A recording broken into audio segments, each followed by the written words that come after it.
नमस्कार आप सभी को। आशा है आप लोग आनंद पूर्वक होंगे और परिश्रम से पढ़ते हुए आगे भी बढ़ रहे होंगे। आपका मनपसंद YouTube चैनल संस्कृत क्लास में डीजी आज आपके लिए लाया है आपके बहुत अनुरोध पर एक ये वीडियो वाच्य पर आधारित। हालांकि इस विषय पर मैंने और भी पहले वीडियो अपलोड किए हैं, लेकिन उनको अपलोड किए समय हो गया और अब जब सिलेबस बदल गया और किताबें बदल गई हैं तो मुझे भी नया वीडियो, ये एक अपडेटेड वीडियो मान लीजिए, विषय वही है लेकिन अपडेटेड वीडियो है। आप वो वीडियोस भी देखिए और इसको भी देखिए। Class 10th 11th 12th CTET REET सारे एग्जाम्स के लिए ये वीडियो बहुत उपयोगी है, क्योंकि इसमें मैंने बहुत ही सरल तरीके से और बहुत इंटरेस्टिंग मेथड से समझाया है कि कैसे कर्तृवाच्य से कर्मवाच्य या भाववाच्य बनाए जाएं, या भाववाच्य से कर्मवाच्य से कर्तृवाच्य या भाववाच्य से कर्तृवाच्य बनाया जाए। हम आगे बढ़े उसके पहले मेरी वही रिक्वेस्ट कि अगर आपने अभी तक सब्सक्राइब नहीं किया है तो मेरा YouTube चैनल संस्कृत क्लास में डीजी सब्सक्राइब अवश्य कर लीजिए। मैं जो भी मेहनत कर रही हूँ केवल आपके लिए है और आप फ्री में ज्ञान प्राप्त कर रहे हैं, फ्री में ये सब कुछ आपको उपलब्ध हो रहा है। तो भाई इतना तो बनता है कि आप मेरे YouTube चैनल को सब्सक्राइब करें, अपने साथियों के साथ शेयर करें, लाइक करें, अनलाइक करें, कमेंट्स करें, सब कुछ करें। आपके साथ मेरा संपर्क बना रहता है तो मुझे बहुत अच्छा लगता है। प्रतिदिन बहुत सारे बच्चों के मेरे पास क्वेरीज आती हैं, क्वेश्चंस आते हैं, जहां डाउट होते हैं, कहीं अटक गए हैं तो वो मुझसे पूछते हैं और अगर उत्तर मैं 2-4 लाइन में दे सकती हूँ तो मैं अवश्य दे देती हूँ। पर भाई इतना भी नहीं करना चाहिए कि आप पूरा का पूरा क्वेश्चन पेपर भेज दें या 2-4 अपठित भेज दिए कि मैम इनका आंसर बता दीजिए। तो भाई ये कैसे हो पाएगा, इतना सारा कैसे हो सकता है। आशा है आप मेरी मजबूरी को समझ पाएंगे और अपना स्नेह मुझे देते रहेंगे। तो यह वाच्य, वाच्य का अर्थ होता है भाई वॉइस। इसको हम वॉइस भी कहते हैं, इंग्लिश में होता है ना voice, active voice, passive voice, वही है वाच्य। ये 3 प्रकार से कर्तृवाच्य, कर्मवाच्य और भाववाच्य के रूप में होता है भाई। अब देखो बहुत आसान है पहचानना। अगर कर्तृवाच्य है तो इसका मतलब उसमें कर्ता प्रमुख होगा, यानी जो बॉस है ना वो कर्ता होगा। इसको ऐसे समझाती हूँ मैं बच्चों को। समझ लो एक ऑफिस है, उसमें जो बॉस है वो कर्ता है, कर्ता बॉस है। तो जब बॉस करता है तो क्या होगा भाई, बाकी ऑफिस के सारे लोग अपने बॉस के हिसाब से ही काम करेंगे, बॉस को जो पसंद है वही करेंगे। तो क्रिया का पुरुष वचन कर्ता के अनुसार होता है, यानी जो क्रिया है वो कर्ता के वचन और पुरुष के अनुसार होती है। अगर ये प्रथम पुरुष एक वचन है तो क्रिया भी प्रथम पुरुष एक वचन होगी। कैसे होगी देखिए, आपको एक उदाहरण के साथ समझाती हूं मैं। अगर लिखा है बालकाः पुस्तकम पुस्तकानि, बहुत सारे बच्चे हैं तो किताबें भी बहुत सारी होंगी, पुस्तकानि पठन्ति। अब क्योंकि यहाँ बालकाः बहुवचन है तो क्रिया भी हमने लिखी पठन्ति। ठीक, ये हो गया कर्तृवाच्य। अब जब कर्मवाच्य होता है तो कर्म प्रमुख हो जाता है। बॉस कौन हो जाता है, कर्म, और इसलिए क्रिया का पुरुष वचन कर्म के अनुसार हो जाता है भाई। तो जब इसका वाच्य कर्मवाच्य बनेगा तो बालकाः में तृतीया विभक्ति लगाएंगे, क्योंकि बालकों के द्वारा किताबें पढ़ी जाती हैं। ये हो जाएगा बालकैः। कैसे हो जाएगा अभी समझाएंगे आपको। अभी तो आप देखो क्रिया कैसे अपना रूप बदलती है। चूंकि पुस्तकानि बहुवचन है, पुस्तकानि किताबें पढ़ी जाती हैं, तो ये होगा पठ्यन्ते, पठ्यन्ते। अगर यहाँ किताब एक होती पुस्तकम तो बालकाः भले ही बहुत सारे होते, बालकैः यहाँ तो बहुवचन होता, करता तो बहुवचन में होता, लेकिन चूंकि पुस्तकम एक ही होती इसलिए क्रिया हो जाती पठ्यते। ये देखो क्यों, क्रिया कर्म के आधार पर हो जाती। और अगर किताबें 2 होती पुस्तकें तो ये हो जाता पठ्येते। समझ रहे हैं ना आप मेरी बात, कि क्रिया कर्म के अनुसार से होती। अगर ये पुस्तका में है तो पठ्यते और पुस्तकें 2 किताबें हैं तो पठ्येते। बच्चों के द्वारा 2 किताबें पढ़ी जाती हैं। इस प्रकार कर्तृवाच्य में कर्ता प्रमुख होता है तो क्रिया कर्ता के अनुसार होती है। कर्मवाच्य में कर्म प्रमुख होता है तो क्रिया हमेशा कर्म के अनुसार होती है। और भाववाच्य ये तो भाई बहुत सिंपल है, इसमें कोई बॉस है ही नहीं, कर्म होता ही नहीं है, तो क्रिया हमेशा एक वचन में ही आती है।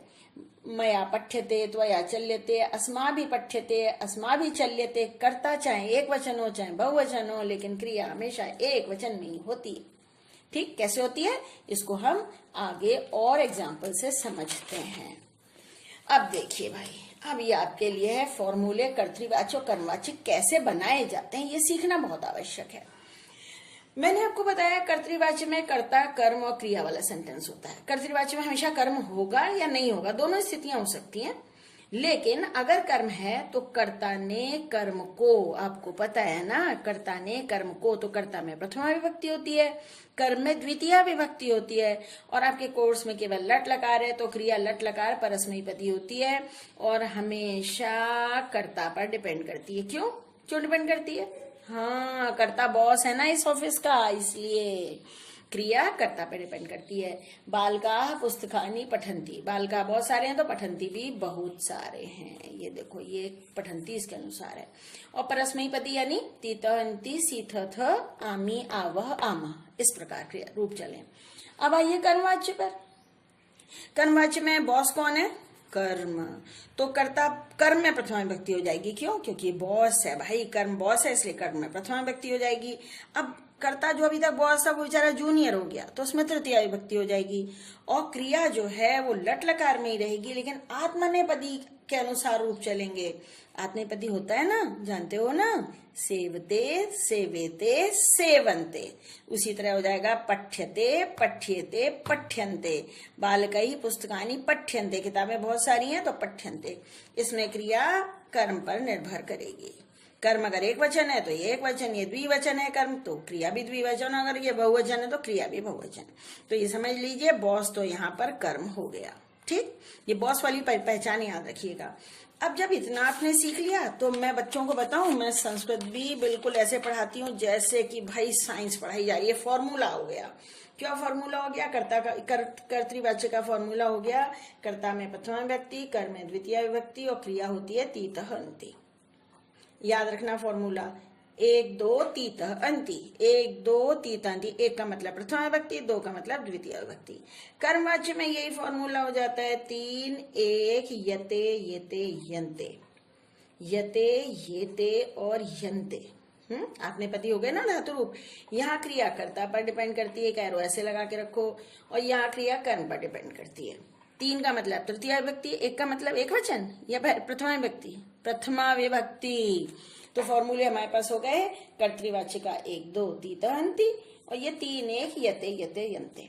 हम इसको आगे जब हम डिस्कस करेंगे तो हम इसे कहेंगे पहला फॉर्मूला और इसे कहेंगे दूसरा फॉर्मूला। याद रखिएगा, पहला फॉर्मूला और दूसरा फॉर्मूला। लेकिन जब हमने कहा कि धातुओं का कर्मवाच्य और भाववाच्य में जब प्रयोग होगा तो आत्मनेपदी रूप चलेगा। कैसे चलेगा? पहले उसको पढ़ना बहुत जरूरी है भाई, ये तैयारी बहुत जरूरी होती है। देखिए, पठ धातु है, लट लकार में क्या होता है? पठती होता है भाई, है ना। लेकिन यहाँ हो जाएगा पठ्यते पठ्येते पठ्यन्ते, एक वचन द्विवचन बहुवचन।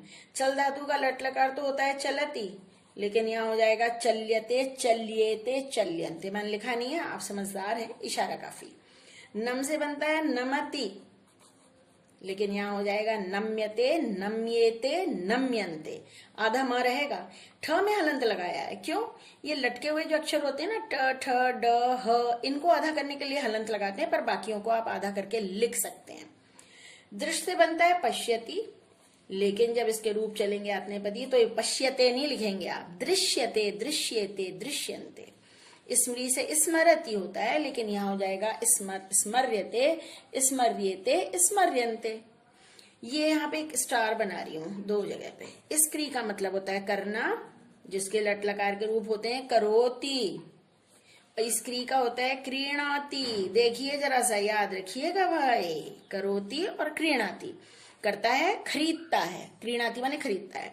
ये हो जाएंगे क्रियते क्रियेते क्रियन्ते। और ये देखो दीर्घी, बस अंतर क्या है? इसमें ह्रस्व ई और इसमें दीर्घ ई, बस इतना सा ही अंतर है।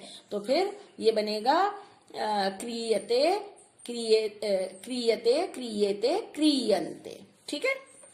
शुरू सुनता है, ये रूप होते हैं शृणोति, ऐसे। ये बन जाएगा श्रूयते श्रूयेते श्रूयन्ते, सुना जाता है। दा से जो आ एंडिंग धातु है वो ई में बदलेगा। दा से दीयते, स्था से स्थीयते, पा से पीयते, गई से गीयते, सब में ई हो गया। वस से बनता है उष्यते, व ऊ में बदल जाता है उष्यते। वच यानी बोलना, ब्रू ब्रूयते। रच माने रचना करना, रच्यते। और लिख माने लिखना, लिखती, इससे बनता है लिख्यते। आप मेरे वीडियो के इस हिस्से को जरा 2-3 बार देख लीजिएगा और वीडियो पूरा देखिए, मैं इसमें अपना व्हाट्सएप नंबर भी आपको बता दूंगी। अब जब हम कह रहे हैं प्रथमा से तृतीया विभक्ति में रूप बदल जाते हैं, तो भाई आपको रूप भी तो पता होने चाहिए जो आपके काम आने वाले हैं।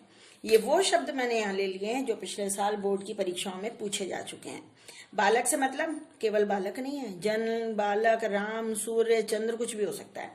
बालकः, बालकौ, बालकः ये प्रथम पुरुष है। तृतीया में हो जाता है बालकेन, बालकाभ्याम, बालकैः। आपको एक ही जगह लिख के दे दिए, बाकी तो आप ज्ञानी हैं, आपको पता ही होगा। गुरु, गुरु, गुरुवः, एक गुरु ने, दो गुरुओं ने, अनेक गुरुओं ने। ये र छोटा हुआ है, ये गोल बनाते हैं तो बड़ा हुआ है। अगर आपको पता नहीं था अभी तक तो नोट कर लीजिए, मैंने बहुत बार लोगों को गलत लिखते देखा है। गुरु, गुरु, गुरु का मतलब दो गुरु, ये हो जाएगा गुरुणा, गुरुभ्याम, गुरु भी। कन्या, कन्ये, कन्या, तृतीया में कन्यया, कन्याभ्याम, कन्या भी। अस्मत् के होते हैं अहम, आवाम, वयम, मया, आवाभ्याम, अस्माभिः। त्वम, युवाम, यूयम, त्वया, युवाभ्याम, युष्माभिः, एक जैसे चलते हैं। फलम, फले, फलानी, फलेन, फलाभ्याम, फलई, बिल्कुल बालक की तरह हैं। मुनिहि, मुनि, मुनयः, एक मुनि ने, दो मुनि ने। मुनिना, मुनिभ्याम, मुनि भी। राजन, हलन शब्द है, राजा, राजानौ, राजानः, ये हो जाएगा राज्ञा, राजभ्याम, राज्य भी। और पितृ और मातृ का पिता, प्रथमा विभक्ति में पिता और तृतीया में पित्रा, यहाँ होगा माता, यहाँ मात्रा। इसका एक वचन ही काम आएगा। क्यों? ये मम्मी पापा तो एक ही है ना, उतने में ही डांट डपट काफी हो जाती है ना। चलो, लाड़ प्यार भी कम नहीं होता है बच्चों। अब आपकी परीक्षा की घड़ी आ गई, कर्तृवाच्य से कर्मवाच्य में हम बदल रहे हैं, और जो इस वीडियो का सेकंड पार्ट आएगा उसमें इससे रिलेटेड और एक्सरसाइज करेंगे। ये है मेरा पहला फॉर्मूला, ये है दूसरा फॉर्मूला। ये हमने पहले ही आपसे कहा था, इसको हम पहला फॉर्मूला कहेंगे, इसे दूसरा कहेंगे। 1 2 तीता अंति, ये कर्तृवाच्य का फॉर्मूला है। 3 1 यते अंते, ये कर्मवाच्य का फॉर्मूला है। अहम फलम खादामी, मैं फल खाता हूं। अब देखो भाई, हमको वाच्य बदलना है। फॉर्मूला है 3 1 यते, तो ये यते तो लिख दिया, फलम खाद्यते, यहां इसकी जगह 3 यानी तृतीय विभक्ति यानी है। अहम का तृतीया क्या होता है?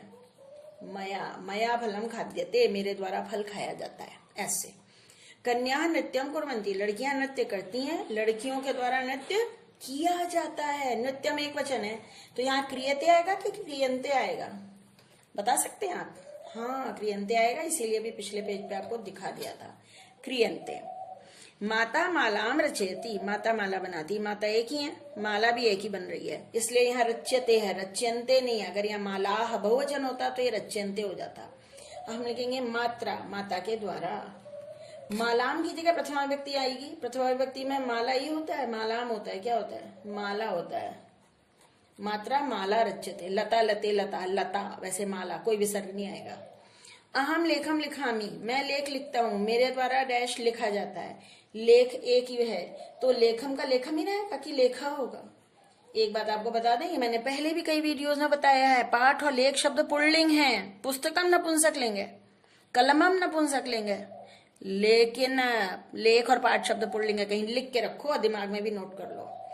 वयम पाठान पठामा, हम सब पाठ पढ़ते हैं, बहुत सारे पाठ हैं। पाठा, वयम का तृतीया होगा अस्माभि, अस्माभि पाठाः। अब क्या आएगा? पठ्यते, वयम के साथ पठ्यते, वयम से कोई मतलब नहीं है। अब तो क्रिया कर्म पर आधारित हो जाएगी, बहुत सारे पाठ हैं, तो पठ्यन्ते, वयम पाठाः पठ्यन्ते। यूयम गीतम गायत, तुम सब गीत गाते हो, तुम सबके द्वारा गीत गाया जाता है। गीतम नपुंसक लेंगे तो प्रथमा व्यक्ति में भी गीतम ही रहेगा, और यहाँ हो जाएगा गीयते, गीयते, गाया जाता है। बालकौ कवितां शृणुतः, बच्चे कविता सुनते हैं। तो बच्चों के द्वारा, दो बच्चों के द्वारा, दो द्विवचन है, तो यहाँ क्या लिखेंगे? बालकेन या बालकाभ्याम? हाँ, बालकाभ्याम ही लिखेंगे भाई, द्विवचन में तो। बालकाभ्याम कविता श्रूयते, कविता प्रथमा विभक्ति में कविता हो गया, कविताम की बजाय।